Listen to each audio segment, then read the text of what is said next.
Tubeless টায়ারের ক্ষেত্রে পাংচারের কারণে যাতে আমাদের বারবার পাংচার সারানোর জন্য দোকানে যেতে না হয়, এই জন্য এসছে টায়ার সিলেন্ট বা টায়ার জেল। আপনারা অনেকেই জানতে চেয়েছেন কোন টায়ার সিলেন্টটা ভালো বা কোন টায়ার জেলটা আমি পার্সোনালি প্রেফার করছি। তো আজকের ভিডিওতে আমরা দেখব টায়ার সিলেন্ট বা টায়ার জেলটা কীভাবে কাজ করে এবং এটা কেন আমরা ইউজ করি বা এটা কীভাবে ইনস্টল করতে হয়, এবং আমি এই মুহূর্তে কোন টায়ার সিলেন্টটা ইউজ করছি বা কোন টায়ার জেলটা ইউজ করছি। তো শুরু করার আগে বলে নিই, আপনি যদি আমাদের চ্যানেলে নতুন হয়ে থাকেন, start now by subscribing and clicking the bell button so you don't miss any video. তো চলুন শুরু করা যাক। প্রথমে আসছি টায়ার সিলেন্টটা বা টায়ার জেলটা কীভাবে কাজ করে। আমরা যখন টিউবলেস টায়ার ইউজ করি সেক্ষেত্রে আমাদের কিন্তু সাথে সাথেই যে কোনো পাংচারের ক্ষেত্রে সাথে সাথে আমাদের টায়ারে যে হাওয়াটা রয়েছে সেটা পুরোপুরি চলে যায় না। আগে যে টিউবলেস বা টিউব টায়ারগুলো ছিল, সেই টিউব টায়ারগুলোতে যেটা হতো, যদি কোনো পাংচার হতো ইমিডিয়েটলি আমাদের চাকা ফ্ল্যাট হয়ে যেত। এখন যে টিউবলেস টায়ারগুলো, ইদানিংকার বেশিরভাগ বাইকে টিউবলেস টায়ার ইউজ করা হচ্ছে। এই টিউবলেসগুলোর ক্ষেত্রে যেটা হয় যে আমাদের যখন পাংচার হয় আমাদের চাকা কোনো কারণে, কোনো পেরেক ঢুকে বা কোনো কিছু, কোনো মেটাল পার্টের কারণে বা যে কোনো কারণে আমাদের চাকা যদি পাংচার হয়ে থাকে, সেই ক্ষেত্রে ইমিডিয়েটলি আমাদের চাকা থেকে হাওয়াটা বের হয়ে যাবে না। আমরা যে কোনো একটা দোকান পর্যন্ত বা একটা নির্দিষ্ট দূরত্ব পর্যন্ত আমরা ট্রাভেল করতে পারবো সেই পাংচার হওয়া চাকাটাতেই। কারণ টিউবলেস টায়ারের যে হাওয়াটা বের হয় সেটা খুব ধীরে ধীরে বের হয়, এবং সেটা নিয়ে অলরেডি আমার একটা ভিডিও রয়েছে। টিউবলেস টায়ার এবং টিউব টায়ারের মধ্যে পার্থক্য এবং দুটো কীভাবে কাজ করে, সেই ভিডিওটা আমি আই বাটনে লিঙ্ক দিয়ে দিচ্ছি, আপনারা চাইলে দেখে আসতে পারেন। তা এখন আসি এই টিউবলেস টায়ারে যাতে আমাদের বারবার পাংচার সারানোর জন্য দোকানে যেতে না হয়, সেজন্য আমরা ইউজ করে থাকি টায়ার সিলেন্ট বা টায়ার জেল। টায়ার জেল নামেই এটা খুব বেশি পরিচিত বা আমরা সাধারণত বলে থাকি। টায়ার জেল কীভাবে কাজ করে সেটাতে প্রথমে আমরা আসি।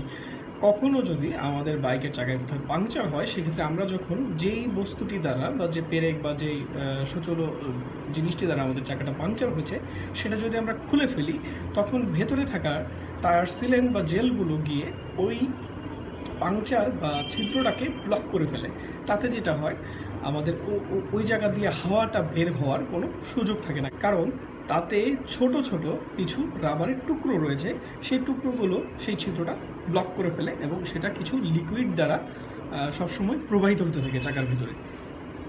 তো এবার অনেকেই আমাকে প্রশ্ন করেছিলেন যে কোন টায়ার সিলেন্টটা ভালো, কোন টায়ার সিলেন্টটা আমি ইউজ করে থাকি পার্সোনালি।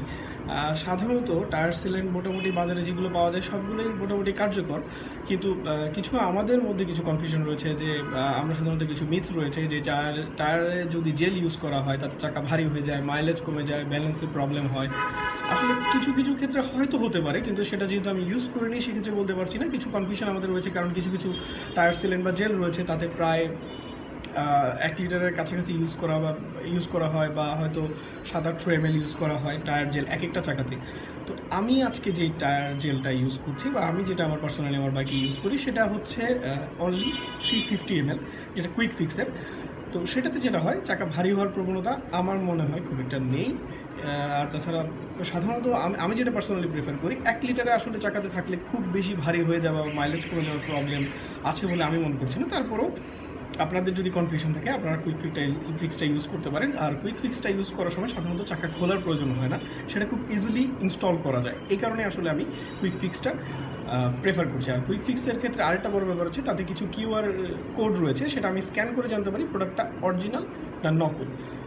তো সেই প্রোডাক্টটা আমি আজকে আপনাদেরকে ইনস্টল করে দেখাচ্ছি। আর এতে যে কিউআর কোডটি আপনারা পাবেন, সেটা যদি আপনারা মোবাইল ফোনের মাধ্যমে স্ক্যান করেন, রেজিস্ট্রেশন করে নেন, সেক্ষেত্রে আপনি বুঝতে পারবেন যে আপনার প্রোডাক্টটা আসলেই অরিজিনাল। এখানে কোনো 2 নম্বর প্রোডাক্ট ইউজ করা হচ্ছে না। এবং ব্যাপারটা এমন যে ওই বোতলটা আসলে অন্য কেউ ইউজ করে যদি থাকে, সেটা যদি অন্য কোনো টায়ার সিলেন্ট ভরে দেওয়া হয়, সেটা যাতে আপনি ইজিলি বুঝতে পারেন। তো চলুন আমরা দেখে আসি কীভাবে সেটি ইনস্টল করতে হয়।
তো আশা করছি ভিডিও আপনাদের ভালো লেগেছে। ভালো লেগে থাকলে লাইক দিন, কমেন্ট করে জানান আপনাদের কেমন লাগলো, and the most important thing, don't forget to subscribe because I will see you in the next video.